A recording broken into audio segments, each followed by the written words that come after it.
हरियाणा के सोनीपत में खाद्य विभाग की कार्रवाई में 600 लीटर मिलावटी हरी और लाल चटनी नष्ट की गई। जांच में सामने आया कि बिना टमाटर और घटिया केमिकल से चटनी बनाई जा रही थी। प्रशासन ने लोगों से बाजार की खाद्य वस्तुएं खाने से पहले सावधानी बरतने की अपील की है। पटना में जूस और शेक की दुकानों पर बड़ी गड़बड़ी सामने आई है। जांच में पता चला कि जूस को गाढ़ा बनाने के लिए केमिकल पाउडर का इस्तेमाल किया जा रहा था। इसके साथ ही कई जगह नकली पनीर भी मिला, जो स्वास्थ्य के लिए बेहद खतरनाक बताया गया। उत्तर प्रदेश में जंक फूड के अत्यधिक सेवन से 11वीं कक्षा की छात्रा की मौत का मामला सामने आया है। डॉक्टरों के अनुसार गलत खानपान की आदतों के कारण ऑपरेशन के बाद भी बच्ची को नहीं बचाया जा सका। विशेषज्ञों ने बच्चों के खानपान पर विशेष ध्यान देने की सलाह दी है।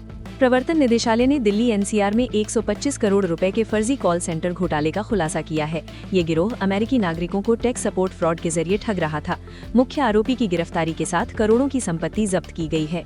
तेलंगाना में बच्चा बेचने वाले अंतर्राज्यीय गिरोह का पर्दाफाश हुआ है। गिरोह के 12 सदस्यों को गिरफ्तार किया गया है, जो नवजात बच्चों को अलग अलग राज्यों से खरीदकर लाखों रुपए में बेचते थे। साइबराबाद पुलिस ने मामले की जांच तेज कर दी है। गुजरात में 1500 करोड़ रुपए के जमीन घोटाले को लेकर एक कलेक्टर के खिलाफ एफआईआर दर्ज की गई है।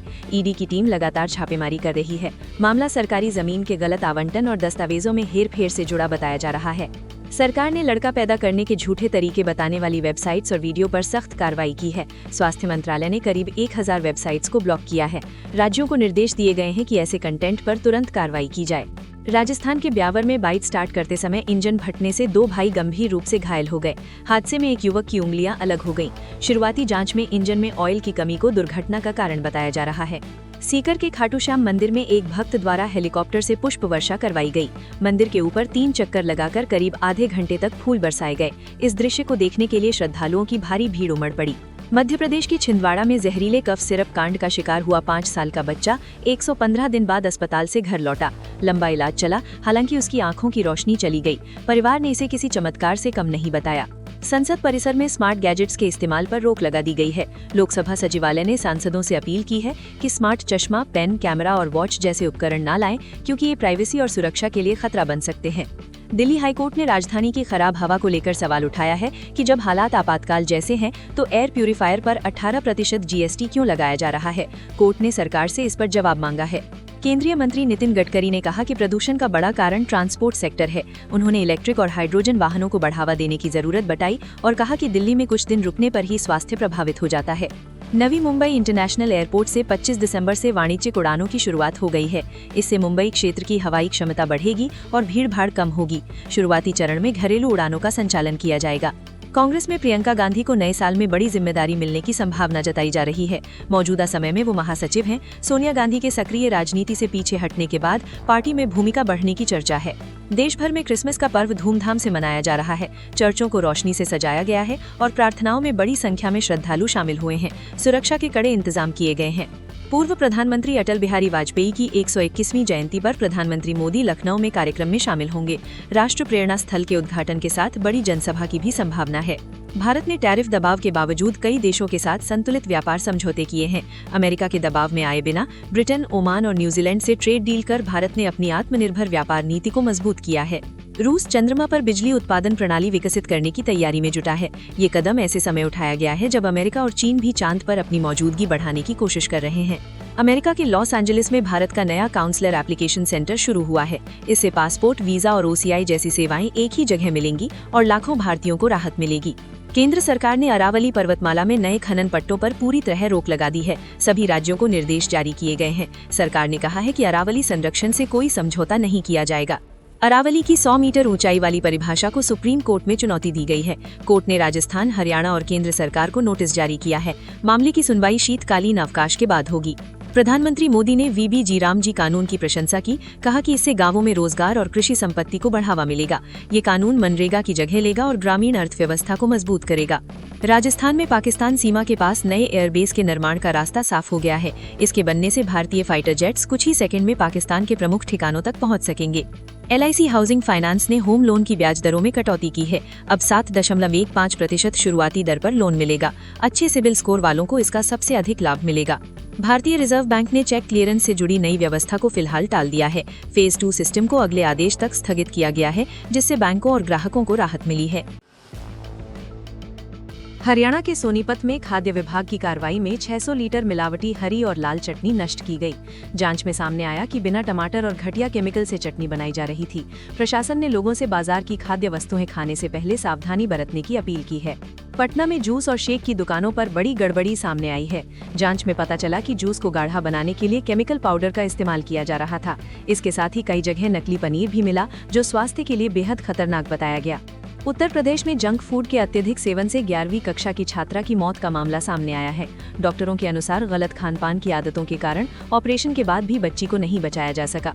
विशेषज्ञों ने बच्चों के खानपान पर विशेष ध्यान देने की सलाह दी है। प्रवर्तन निदेशालय ने दिल्ली एनसीआर में 125 करोड़ रुपए के फर्जी कॉल सेंटर घोटाले का खुलासा किया है। ये गिरोह अमेरिकी नागरिकों को टैक्स सपोर्ट फ्रॉड के जरिए ठग रहा था। मुख्य आरोपी की गिरफ्तारी के साथ करोड़ों की संपत्ति जब्त की गई है। तेलंगाना में बच्चा बेचने वाले अंतर्राज्यीय गिरोह का पर्दाफाश हुआ है। गिरोह के 12 सदस्यों को गिरफ्तार किया गया है, जो नवजात बच्चों को अलग अलग राज्यों से खरीदकर लाखों रुपए में बेचते थे। साइबराबाद पुलिस ने मामले की जांच तेज कर दी है। गुजरात में 1500 करोड़ रुपए के जमीन घोटाले को लेकर एक कलेक्टर के खिलाफ एफआईआर दर्ज की गई है। ईडी की टीम लगातार छापेमारी कर रही है। मामला सरकारी जमीन के गलत आवंटन और दस्तावेजों में हेरफेर से जुड़ा बताया जा रहा है। सरकार ने लड़का पैदा करने के झूठे तरीके बताने वाली वेबसाइट्स और वीडियो पर सख्त कार्रवाई की है। स्वास्थ्य मंत्रालय ने करीब 1000 वेबसाइट्स को ब्लॉक किया है। राज्यों को निर्देश दिए गए हैं कि ऐसे कंटेंट पर तुरंत कार्रवाई की जाए। राजस्थान के ब्यावर में बाइक स्टार्ट करते समय इंजन फटने से 2 भाई गंभीर रूप से घायल हो गए। हादसे में एक युवक की उंगलियां अलग हो गईं। शुरुआती जांच में इंजन में ऑयल की कमी को दुर्घटना का कारण बताया जा रहा है। सीकर के खाटू श्याम मंदिर में एक भक्त द्वारा हेलीकॉप्टर से पुष्प वर्षा करवाई गई। मंदिर के ऊपर 3 चक्कर लगाकर करीब आधे घंटे तक फूल बरसाए गए। इस दृश्य को देखने के लिए श्रद्धालुओं की भारी भीड़ उमड़ पड़ी। मध्य प्रदेश के छिंदवाड़ा में जहरीले कफ सिरप कांड का शिकार हुआ 5 साल का बच्चा 115 दिन बाद अस्पताल से घर लौटा। लंबा इलाज चला, हालांकि उसकी आंखों की रोशनी चली गई। परिवार ने इसे किसी चमत्कार से कम नहीं बताया। संसद परिसर में स्मार्ट गैजेट्स के इस्तेमाल पर रोक लगा दी गई है। लोकसभा सचिवालय ने सांसदों से अपील की है कि स्मार्ट चश्मा, पेन, कैमरा और वॉच जैसे उपकरण न लाएं, क्योंकि ये प्राइवेसी और सुरक्षा के लिए खतरा बन सकते हैं। दिल्ली हाईकोर्ट ने राजधानी की खराब हवा को लेकर सवाल उठाया है कि जब हालात आपातकाल जैसे हैं तो एयर प्यूरिफायर पर 18% जीएसटी क्यों लगाया जा रहा है। कोर्ट ने सरकार से इस पर जवाब मांगा है। केंद्रीय मंत्री नितिन गडकरी ने कहा कि प्रदूषण का बड़ा कारण ट्रांसपोर्ट सेक्टर है। उन्होंने इलेक्ट्रिक और हाइड्रोजन वाहनों को बढ़ावा देने की जरूरत बताई और कहा कि दिल्ली में कुछ दिन रुकने पर ही स्वास्थ्य प्रभावित हो जाता है। नवी मुंबई इंटरनेशनल एयरपोर्ट से 25 दिसंबर से वाणिज्यिक उड़ानों की शुरुआत हो गई है। इससे मुंबई क्षेत्र की हवाई क्षमता बढ़ेगी और भीड़-भाड़ कम होगी। शुरुआती चरण में घरेलू उड़ानों का संचालन किया जाएगा। कांग्रेस में प्रियंका गांधी को नए साल में बड़ी जिम्मेदारी मिलने की संभावना जताई जा रही है। मौजूदा समय में वो महासचिव हैं। सोनिया गांधी के सक्रिय राजनीति से पीछे हटने के बाद पार्टी में भूमिका बढ़ने की चर्चा है। देश भर में क्रिसमस का पर्व धूमधाम से मनाया जा रहा है। चर्चों को रोशनी से सजाया गया है और प्रार्थनाओं में बड़ी संख्या में श्रद्धालु शामिल हुए हैं। सुरक्षा के कड़े इंतजाम किए गए हैं। पूर्व प्रधानमंत्री अटल बिहारी वाजपेयी की 121वीं जयंती पर प्रधानमंत्री मोदी लखनऊ में कार्यक्रम में शामिल होंगे। राष्ट्र प्रेरणा स्थल के उद्घाटन के साथ बड़ी जनसभा की भी संभावना है। भारत ने टैरिफ दबाव के बावजूद कई देशों के साथ संतुलित व्यापार समझौते किए हैं। अमेरिका के दबाव में आए बिना ब्रिटेन, ओमान और न्यूजीलैंड से ट्रेड डील कर भारत ने अपनी आत्मनिर्भर व्यापार नीति को मजबूत किया है। रूस चंद्रमा पर बिजली उत्पादन प्रणाली विकसित करने की तैयारी में जुटा है। ये कदम ऐसे समय उठाया गया है जब अमेरिका और चीन भी चांद पर अपनी मौजूदगी बढ़ाने की कोशिश कर रहे हैं। अमेरिका के लॉस एंजलिस में भारत का नया काउंसलर एप्लीकेशन सेंटर शुरू हुआ है। इससे पासपोर्ट, वीजा और ओसीआई जैसी सेवाएं एक ही जगह मिलेंगी और लाखों भारतीयों को राहत मिलेगी। केंद्र सरकार ने अरावली पर्वतमाला में नए खनन पट्टों पर पूरी तरह रोक लगा दी है। सभी राज्यों को निर्देश जारी किए गए हैं। सरकार ने कहा है कि अरावली संरक्षण से कोई समझौता नहीं किया जाएगा। अरावली की 100 मीटर ऊंचाई वाली परिभाषा को सुप्रीम कोर्ट में चुनौती दी गई है। कोर्ट ने राजस्थान, हरियाणा और केंद्र सरकार को नोटिस जारी किया है। मामले की सुनवाई शीतकालीन अवकाश के बाद होगी। प्रधानमंत्री मोदी ने वीबी रामजी कानून की प्रशंसा की। कहा कि इससे गांवों में रोजगार और कृषि संपत्ति को बढ़ावा मिलेगा। ये कानून मनरेगा की जगह लेगा और ग्रामीण अर्थव्यवस्था को मजबूत करेगा। राजस्थान में पाकिस्तान सीमा के पास नए एयरबेस के निर्माण का रास्ता साफ हो गया है। इसके बनने से भारतीय फाइटर जेट्स कुछ ही सेकंड में पाकिस्तान के प्रमुख ठिकानों तक पहुंच सकेंगे। LIC हाउसिंग फाइनेंस ने होम लोन की ब्याज दरों में कटौती की है। अब 7.15% शुरुआती दर पर लोन मिलेगा। अच्छे सिबिल स्कोर वालों को इसका सबसे अधिक लाभ मिलेगा। भारतीय रिजर्व बैंक ने चेक क्लियरेंस से जुड़ी नई व्यवस्था को फिलहाल टाल दिया है। फेज 2 सिस्टम को अगले आदेश तक स्थगित किया गया है, जिससे बैंकों और ग्राहकों को राहत मिली है। हरियाणा के सोनीपत में खाद्य विभाग की कार्रवाई में 600 लीटर मिलावटी हरी और लाल चटनी नष्ट की गई। जांच में सामने आया कि बिना टमाटर और घटिया केमिकल से चटनी बनाई जा रही थी। प्रशासन ने लोगों से बाजार की खाद्य वस्तुएं खाने से पहले सावधानी बरतने की अपील की है। पटना में जूस और शेक की दुकानों पर बड़ी गड़बड़ी सामने आई है। जांच में पता चला कि जूस को गाढ़ा बनाने के लिए केमिकल पाउडर का इस्तेमाल किया जा रहा था। इसके साथ ही कई जगह नकली पनीर भी मिला, जो स्वास्थ्य के लिए बेहद खतरनाक बताया गया।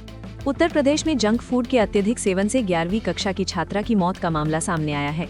डॉक्टरों के अनुसार गलत खानपान की आदतों के कारण ऑपरेशन के बाद भी बच्ची को नहीं बचाया जा सका। विशेषज्ञों ने बच्चों के खानपान पर विशेष ध्यान देने की सलाह दी है। प्रवर्तन निदेशालय ने दिल्ली एनसीआर में 125 करोड़ रुपए के फर्जी कॉल सेंटर घोटाले का खुलासा किया है। ये गिरोह अमेरिकी नागरिकों को टैक्स सपोर्ट फ्रॉड के जरिए ठग रहा था। मुख्य आरोपी की गिरफ्तारी के साथ करोड़ों की संपत्ति जब्त की गई है। तेलंगाना में बच्चा बेचने वाले अंतर्राज्यीय गिरोह का पर्दाफाश हुआ है। गिरोह के 12 सदस्यों को गिरफ्तार किया गया है, जो नवजात बच्चों को अलग अलग राज्यों से खरीदकर लाखों रुपए में बेचते थे। साइबराबाद पुलिस ने मामले की जांच तेज कर दी है। गुजरात में 1500 करोड़ रुपए के जमीन घोटाले को लेकर एक कलेक्टर के खिलाफ एफआईआर दर्ज की गई है। ईडी की टीम लगातार छापेमारी कर रही है। मामला सरकारी जमीन के गलत आवंटन और दस्तावेजों में हेरफेर से जुड़ा बताया जा रहा है। सरकार ने लड़का पैदा करने के झूठे तरीके बताने वाली वेबसाइट्स और वीडियो पर सख्त कार्रवाई की है। स्वास्थ्य मंत्रालय ने करीब 1000 वेबसाइट्स को ब्लॉक किया है। राज्यों को निर्देश दिए गए हैं कि ऐसे कंटेंट पर तुरंत कार्रवाई की जाए। राजस्थान के ब्यावर में बाइक स्टार्ट करते समय इंजन फटने से 2 भाई गंभीर रूप से घायल हो गए। हादसे में एक युवक की उंगलियां अलग हो गईं। शुरुआती जांच में इंजन में ऑयल की कमी को दुर्घटना का कारण बताया जा रहा है। सीकर के खाटू श्याम मंदिर में एक भक्त द्वारा हेलीकॉप्टर से पुष्प वर्षा करवाई गई। मंदिर के ऊपर 3 चक्कर लगाकर करीब आधे घंटे तक फूल बरसाए गए। इस दृश्य को देखने के लिए श्रद्धालुओं की भारी भीड़ उमड़ पड़ी। मध्य प्रदेश की छिंदवाड़ा में जहरीले कफ सिरप कांड का शिकार हुआ 5 साल का बच्चा 115 दिन बाद अस्पताल से घर लौटा। लंबा इलाज चला, हालांकि उसकी आंखों की रोशनी चली गई। परिवार ने इसे किसी चमत्कार से कम नहीं बताया। संसद परिसर में स्मार्ट गैजेट्स के इस्तेमाल पर रोक लगा दी गई है। लोकसभा सचिवालय ने सांसदों से अपील की है कि स्मार्ट चश्मा, पेन, कैमरा और वॉच जैसे उपकरण न लाएं, क्योंकि ये प्राइवेसी और सुरक्षा के लिए खतरा बन सकते हैं। दिल्ली हाईकोर्ट ने राजधानी की खराब हवा को लेकर सवाल उठाया है कि जब हालात आपातकाल जैसे हैं तो एयर प्यूरिफायर पर 18% जीएसटी क्यों लगाया जा रहा है। कोर्ट ने सरकार से इस पर जवाब मांगा है। केंद्रीय मंत्री नितिन गडकरी ने कहा कि प्रदूषण का बड़ा कारण ट्रांसपोर्ट सेक्टर है। उन्होंने इलेक्ट्रिक और हाइड्रोजन वाहनों को बढ़ावा देने की जरूरत बताई और कहा कि दिल्ली में कुछ दिन रुकने पर ही स्वास्थ्य प्रभावित हो जाता है। नवी मुंबई इंटरनेशनल एयरपोर्ट से 25 दिसंबर से वाणिज्यिक उड़ानों की शुरुआत हो गई है। इससे मुंबई क्षेत्र की हवाई क्षमता बढ़ेगी और भीड़-भाड़ कम होगी। शुरुआती चरण में घरेलू उड़ानों का संचालन किया जाएगा। कांग्रेस में प्रियंका गांधी को नए साल में बड़ी जिम्मेदारी मिलने की संभावना जताई जा रही है। मौजूदा समय में वो महासचिव हैं। सोनिया गांधी के सक्रिय राजनीति से पीछे हटने के बाद पार्टी में भूमिका बढ़ने की चर्चा है। देश भर में क्रिसमस का पर्व धूमधाम से मनाया जा रहा है। चर्चों को रोशनी से सजाया गया है और प्रार्थनाओं में बड़ी संख्या में श्रद्धालु शामिल हुए हैं। सुरक्षा के कड़े इंतजाम किए गए हैं। पूर्व प्रधानमंत्री अटल बिहारी वाजपेयी की 121वीं जयंती पर प्रधानमंत्री मोदी लखनऊ में कार्यक्रम में शामिल होंगे। राष्ट्र प्रेरणा स्थल के उद्घाटन के साथ बड़ी जनसभा की भी संभावना है। भारत ने टैरिफ दबाव के बावजूद कई देशों के साथ संतुलित व्यापार समझौते किए हैं। अमेरिका के दबाव में आए बिना ब्रिटेन, ओमान और न्यूजीलैंड से ट्रेड डील कर भारत ने अपनी आत्मनिर्भर व्यापार नीति को मजबूत किया है। रूस चंद्रमा पर बिजली उत्पादन प्रणाली विकसित करने की तैयारी में जुटा है। ये कदम ऐसे समय उठाया गया है जब अमेरिका और चीन भी चांद पर अपनी मौजूदगी बढ़ाने की कोशिश कर रहे हैं। अमेरिका के लॉस एंजलिस में भारत का नया काउंसलर एप्लीकेशन सेंटर शुरू हुआ है। इससे पासपोर्ट, वीजा और ओसीआई जैसी सेवाएं एक ही जगह मिलेंगी और लाखों भारतीयों को राहत मिलेगी। केंद्र सरकार ने अरावली पर्वतमाला में नए खनन पट्टों पर पूरी तरह रोक लगा दी है। सभी राज्यों को निर्देश जारी किए गए हैं। सरकार ने कहा है कि अरावली संरक्षण से कोई समझौता नहीं किया जाएगा।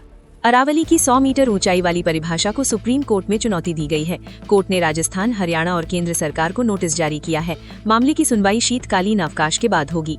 प्रधानमंत्री मोदी ने वीबी रामजी कानून की प्रशंसा की। कहा कि इससे गांवों में रोजगार और कृषि संपत्ति को बढ़ावा मिलेगा। ये कानून मनरेगा की जगह लेगा और ग्रामीण अर्थव्यवस्था को मजबूत करेगा। राजस्थान में पाकिस्तान सीमा के पास नए एयरबेस के निर्माण का रास्ता साफ हो गया है। इसके बनने से भारतीय फाइटर जेट्स कुछ ही सेकंड में पाकिस्तान के प्रमुख ठिकानों तक पहुंच सकेंगे। LIC हाउसिंग फाइनेंस ने होम लोन की ब्याज दरों में कटौती की है। अब 7.15% शुरुआती दर पर लोन मिलेगा। अच्छे सिबिल स्कोर वालों को इसका सबसे अधिक लाभ मिलेगा। भारतीय रिजर्व बैंक ने चेक क्लियरेंस से जुड़ी नई व्यवस्था को फिलहाल टाल दिया है। फेज 2 सिस्टम को अगले आदेश तक स्थगित किया गया है, जिससे बैंकों और ग्राहकों को राहत मिली है।